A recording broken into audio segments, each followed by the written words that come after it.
সীমিত যে রিসোর্সেস আছে এটার আমরা সর্বোত্তম ব্যবহারের মাধ্যমে আমরা চেষ্টা করছি জনজীবনে একটু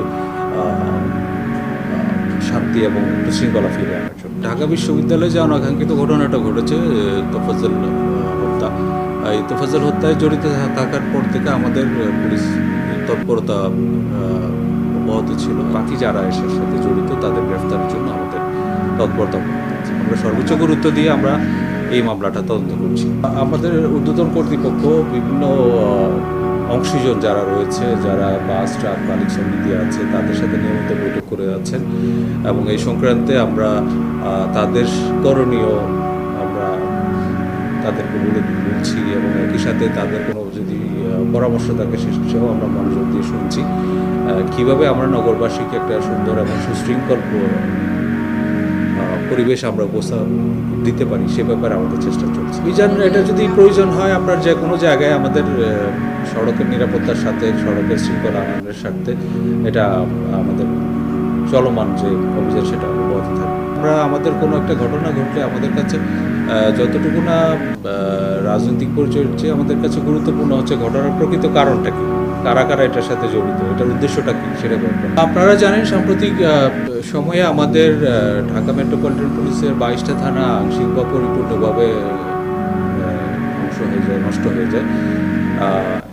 এছাড়া আমাদের আরও কিছু পুলিশ স্থাপনা সহ প্রায় 216টি স্থাপনা আমাদের ক্ষতিগ্রস্ত হয়। আমরা খুব চেষ্টা করছি খুব অল্প সময়ের ভিতরে এসব স্থাপনা সংস্কার করে আবার আগের অবস্থায় ফিরে যেতে। তথাপি আমাদের যে পুলিশি যে সেবাটা সেটা অব্যাহত রয়েছে। পুলিশের কাছে মামলা করতে বা জিডি করতে কোনো সমস্যা হচ্ছে না। আর আমাদের যে সীমিত যে রিসোর্সেস আছে এটার আমরা সর্বোত্তম ব্যবহারের মাধ্যমে আমরা চেষ্টা করছি জনজীবনে একটু শান্তি এবং একটু শৃঙ্খলা ফিরে আনার জন্য। এক্ষেত্রে আমরা যে মামলাগুলো হচ্ছে বা যারা গ্রেফতার হচ্ছে তাদের আমরা নিবিড় করছি, জিজ্ঞাসাবাদ করছি। যদি এরকম কোনো কানেকশন পাওয়া যায় তাহলে সেটা অবশ্যই আমরা গুরুত্ব দিয়ে তদন্ত করব। ঢাকা বিশ্ববিদ্যালয়ে যে অনাকাঙ্ক্ষিত ঘটনাটা ঘটেছে তোফাজ্জল হত্যা, এই তোফাজ্জল হত্যায় জড়িত থাকার পর থেকে আমাদের পুলিশ তৎপরতা অব্যাহত ছিল এবং এর প্রেক্ষিতে মামলা হওয়া এবং পরবর্তী যে ঘটনাটা হয়েছে মামলা হওয়ার পরে আমাদের ঊর্ধ্বতন কর্তৃপক্ষ ঘটনাস্থল পরিদর্শন করেছেন, লাশের সুরতহাল প্রতিবেদন তৈরি করা, তারপরে ঢাকা মেডিকেল কলেজে আপনার ময়নাতদন্ত শেষ করে তার মৃতদেহ আত্মীয়স্বজনের কাছে বুঝিয়ে দেওয়া সব ক্ষেত্রে আমাদের সংশ্লিষ্ট ছিল।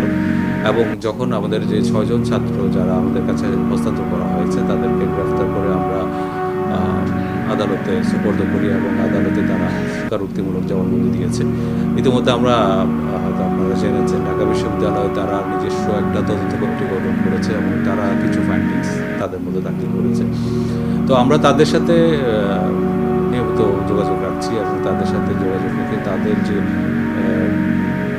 সাজেশন বলেন তাদের যে পরামর্শ অনুযায়ী আমরা যে বাকি যারা এসের সাথে জড়িত তাদের গ্রেফতারের জন্য আমাদের তৎপরতা। আমাদের তদন্তটা আসলে এখনো চলমান রয়েছে। তদন্ত যদি আরও কারো সংশ্লিষ্টতা আসে, আরও কারো সংশ্লিষ্টতার অভিযোগ পাওয়া যায় তবে সেক্ষেত্রে অবশ্যই তাকে আমরা আইনের আওতায় নিয়ে আমরা সর্বোচ্চ গুরুত্ব দিয়ে আমরা এই মামলাটা তদন্ত করছি।